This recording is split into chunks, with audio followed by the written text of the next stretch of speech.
গত 54 বছর ধরে বাংলাদেশে অনেকজন জাতির পিতা রয়েছে, তার মধ্যে অন্যতম রয়েছে মাওলানা ভাসানী। মাওলানা ভাসানীর যে অসমাপ্ত কাজ, মাওলানা ভাসানী, শেরেবাংলা ফজলুল হক, আবুল হাশিমদের যে প্রত্যাশিত বাংলাদেশ, সেই বাংলাদেশ আমরা তৈরি করব। যারা এই বাংলাদেশের স্থপতি, তাদেরকে দিয়ে এই বাংলাদেশের জাতির পিতা শুধু একজন ব্যক্তিকে ঘোষণা করা হয়েছে, একজন ব্যক্তিকে পূজা করা হয়েছে গত 54 বছর ধরে। কিন্তু মাওলানা ভাসানীরা না থাকলে শেখ মুজিব কখনো তৈরি হতে পারতো না। যেই 69-এর গণ অভ্যুত্থানের মধ্য দিয়ে আওয়ামী লীগ নেতৃত্ব নিয়েছে, সেই 69-এর গণ অভ্যুত্থানের অন্যতম কারিগর ছিলেন, নেপথ্যের পুরুষ ছিলেন মাওলানা ভাসানী। মাওলানা ভাসানী কৃষকদের জন্য লড়াই করেছিলেন, শ্রমিকদের জন্য লড়াই করেছিলেন, গণমানুষের লড়াই করেছিলেন। আমরা মাওলানা ভাসানীর সেই আদর্শকে ধারণ করে জাতীয় নাগরিক পার্টি বাংলাদেশকে এগিয়ে নিয়ে যেতে চায়।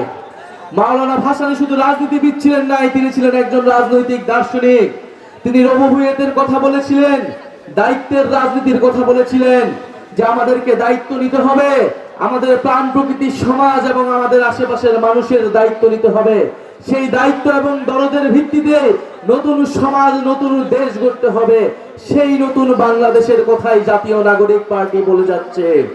প্রিয় সংগ্রামী বন্ধুগণ, আমরা মাওলানা ভাসানীকে বাংলাদেশের অন্যতম স্থপতি, বাংলাদেশের অন্যতম ফাউন্ডিং ফাদার্স মনে করি।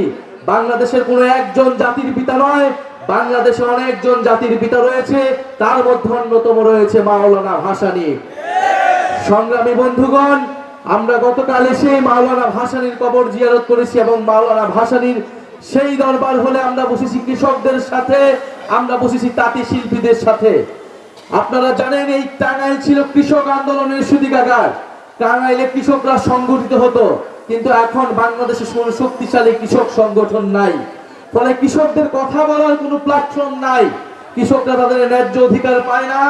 বীজ, সার এগুলোর দাম বেড়েছে, সরকারের থেকে ভর্তুকি পাওয়া যায় না, এবং কৃষকরা যখন বিক্রি করতে যায় তখন মধ্যস্বত্বভোগীদের তাড়নায় তারা সেই ন্যায্য মূল্য পায় না। আমরা এমন একটা বাংলাদেশ চাই যেখানে কৃষকদের ন্যায্য অধিকারটা আমরা আদায় করতে পারবো। সব মশার বিরুদ্ধে সুরক্ষা দিতে এলো বসুন্ধরা এক্সট্রিম অ্যারোসল, মশার বিরুদ্ধে এক্সট্রিম সুরক্ষা। এই টাঙ্গাইলের শাড়ি, যেই শাড়ি জামদানির মতো বিখ্যাত, মসলিনের মতো বিখ্যাত, সেই টাঙ্গাইলি শাড়ির জিআই প্রোডাক্ট নিয়েছে ভারতের পশ্চিমবঙ্গ।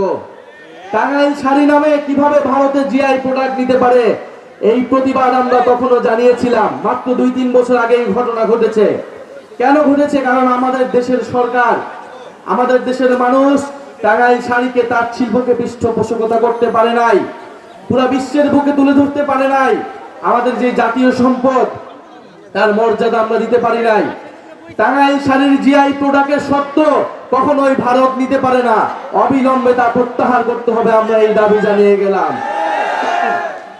মাওলানা ভাসানীর যে অসমাপ্ত কাজ, মাওলানা ভাসানী, শেরেবাংলা ফজলুল হক, আবুল হাশিমদের যে প্রত্যাশিত বাংলাদেশ, সেই বাংলাদেশ আমরা তৈরি করব। এই শপথ আমরা নিচ্ছি।